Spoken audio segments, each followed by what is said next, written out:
the governor have any power in making sure that officers in New York City, there's a lot of allegations that due to quotas, they're being forced to, make arrests or whatever. Well, there's false arrests. There's a lot of allegations going on. It's in the paper every day. Does the governor have any power to make sure that there is no such thing as quotas? I mean, it should be against law because quotas bring corruption. Well, we're going to have problems like that in any government, in any society. It's something that Bloomberg has to get out there and get it. All right? He's got to straighten out his department. It's only when the people rise up and make a squawk about it that they recognize that they've got to do these things. Now, he's a pretty arrogant guy, Bloomberg. Rabbi, last question. They talk about me being angry and arrogant. I mean, I'm certainly not arrogant, but there is a man of arrogance. He's tough. Political mavericks from one end to the other, such as Ed Koch, Dov Hikind, D'Amato, who have come out very strongly against you. The question that I have is, can you work within the political arena when you have hostility against you coming from you don't even know where, from all sides of the spectrum? I look at the primary as being a symbol of what the general election is going to be like. I had a lot of opposition. In fact, every Republican leader in the state was opposed to me in the beginning, except for the leadership from Western New York. And as we were closing that, as we were closing that gap in what started, I think we started at 3 and he started at 50, and he, by 3 days before the election, the Quinnipiac poll showed he was at 43 and we were at 42. We surged over the period of 2.5, 3 months. And the reason for the surge was because we talked to the people. The people didn't care what the leadership wanted anymore. The people could care less about Ed Koch. They know he's a lobbyist. They could care less about Al D'Amato. Here's a guy that was under scrutiny. Okay, he's the most powerful, wonderful man in his own mind. Right? But really, what is he? He was under scrutiny every day he was in the United States Senate by the Ethics Commission for violation of ethics rules. I mean, he brings nothing to the table. Look at McCall. He's already involved in scandals. What do they bring to each one of them is a lobbyist. They're all in bed with Cuomo. Either they're in bed with Cuomo because they feel they will have access with him, all right, and that they bought their way into the access and they already paid. They don't want to. They don't want to leave that obligation that they got themselves into, or he's intimidated them. How much of those contributions, that $25 million, do you think was taken by intimidation? Investigating industries like Wall Street. Don't you think the other firms contributed so that they didn't get investigated? It was extortion. Plain and simple extortion. And yes, Mr. Cuomo is a very astute person, but he doesn't warm with the people. I, in that primary, went out and visited the people across the state. As I'm doing right now, I'm visiting the people. Here you are. I could care less what Ed Koch has to say. It doesn't matter to me. It's matter what Rabbi Schoenfeld says and Rabbi Levin says. Okay, yes, you count. Because you're going to talk to your people and your people will respect you. They don't respect them. It doesn't matter. The press, people have less respect for the press than they do for Congress. They can read through the nonsense of the press. My God. Yes, sir. Are you going to debate Mr. Cuomo? I think it's next Monday or Tuesday. Next Monday. You mentioned your opposition to the expansion of Medicaid, and I assume you refer to the health care law. I'm curious what your feeling is about the current number of New Yorkers partaking in the Medicaid program and food stamp program. Do you intend to diminish that number? Any current people who are enrolled in a Medicaid and a food stamp program, I assure you, will not be hurt one bit. Remember what I said. We are twice the cost of the next state, California. Okay, twice. Why? I mean, do you think they not provide for their Medicaid people out there? The waste, the fraud, and abuse, and the very liberal optional benefits. The emergency benefits in New York State, believe it or not, you're going to fall off your chairs when you hear this one, okay? One of them is, I misspent my money. We replace it. and they give it to them. I misspent my money. Now, I don't know whether did you go to OTB? Did you go down to the liquor store? What did you do with it? All right, whatever. I misspent my money as grounds under the emergency rules, okay, to replace the money if you're a Medicaid patient, if you're Medicaid eligible. And if I show you that list, and boy, I've been meaning to bring that list with me, I should carry it. You would absolutely roll on the floor. And who's responsible for putting that? Those optional benefits, which were just expanded the other day, okay, if you noted, the Department of Health, they do it by rule, okay? The Department of Health came out with new rules, further expanding and less restrictions than they had before. And God knows how much that's going to cost us. But the payrolls and the laws that underlie our Medicaid optional benefits come out of Sheldon.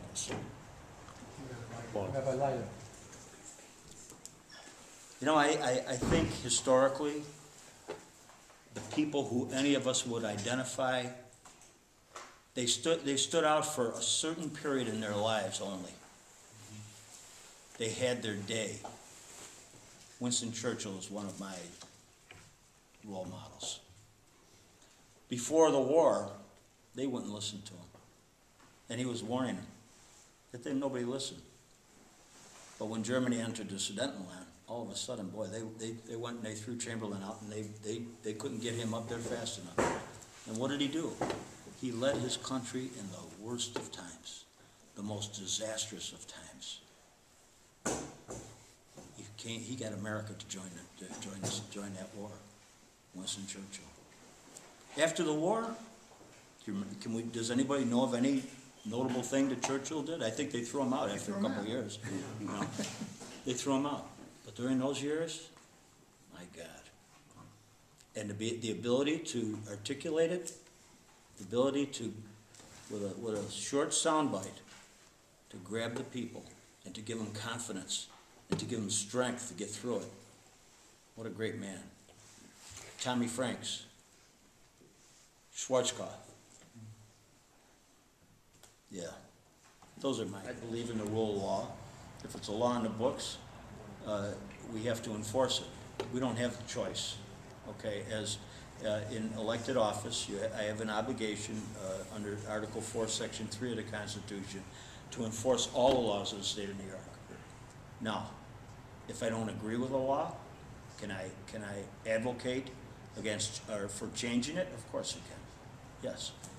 And I mean, we have some very unfair laws out there. More importantly, what did we talk about earlier? A failing school system in our cities. Isn't that a major consideration when it comes to the social problems that fill our prisons? Where do those dropouts go? They're not conditioned to accept any kind of a viable position in life. They go and hit the streets. They get involved in crime or some kind of scams of whatever. And that's the kind of life they lead. They can't go anywhere else. And then what do? We put them in prisons. It costs us $75,000 a year to house one in prison. And what do we do to them by putting them in prisons? Why is recidivism so high? We teach them new tricks. You take a good kid, he got himself in a problem, you put him in with with gangrene, he's going to get gangrene. They're going to teach him new tricks when he gets there, and he can't wait to get out so he can go try some of them. It's terrible, the situation that we have. These are human beings. And it all starts with that cute little 6-year-old, that child. And we condemn him from the day we put him into those systems. He's condemned. And yeah, as he grows up, he looks like that roughneck, and the women run from him on the streets. He's just that little innocent kid. He's peeling potatoes in a prison. Or, even worse, he's one of those little shrines on the corners in the inner cities. Somebody shot him in a gang war. Can anything be done for the parents of these children to give them an insight to gain and acquire a value for education? If the parents would be on a level, maybe it would help to a certain degree. Yeah, but what are you going to do about it? Those parents are victims of the same failed education system that their kids are in right now. My answer to that? Residential schools. It was on 60 Minutes a couple weeks ago. They showed it. Oh my God. Kids from broken, dysfunctional homes in the inner city, they took them out of those homes. They put them, the parents voluntarily put them into these boarding schools. They give them a uniform dress. They help them with self-esteem. They give them 3 square meals a day. They're not being dropped off by a bus and let run free until midnight and then have to struggle to school and not get a square meal. And they condition them we've all done it. We've all done it with our own families. You look at that, our little children, okay, at 6 years old, we're forming them. We're teaching them every day. Those inner city kids, they never get that. They never get that conditioning. And all the social problems that come as a result, we feel them every day in our lives. We're frightened to death that our kids go somewhere else in the city and leave our neighborhoods or leave our streets. We're scared. My son suffered from drug addiction. He had just returned from an institution. And we had 2 great weeks. Just, I want to just point out to you, you mentioned that you can take 20% of the budget. You have like over 200,000 workers in the state of New York. If you take out 198,341. Okay. So you have 40,000 workers. Give me just your general figure. If the state of New York does not have any jobs, why is that? Because they're all in China, they're all in India. So the regular workers, and every job that you take away, they're going to have, it's another 8 jobs. When we lower spending and lower taxes, when we show our business community that we are on a tax witch hunt.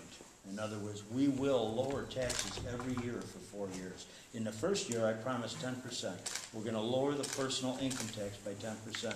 But in addition, we are going to lower, and over the period of 2 years, totally get rid of what they call the corporation franchise tax on our manufacturers. When we give that incentive to our manufacturers, we're going to start expanding jobs. The only way for me to give that incentive by taking away that corporate income tax, which will allow them to be competitive with every other firm, every competitor in any other state where they don't have income taxes. All right, by doing that, I have to get at the spending, and that means we have to. Yes, we're going to have a temporary loss. We will attempt to do as much as we can by attrition. All right, but for those state workers that we have to lay off, they'll be given the good ones will be given a pathway back into the government as a first priority. We're not looking to hurt people, but we will temporarily because the greater good is creating thousands and thousands of new jobs. Yes, we will pass the Marcellus Shale. We will start drilling the Marcellus Shale. The Marcellus Shale brings 25,000 jobs at $50,000 per job.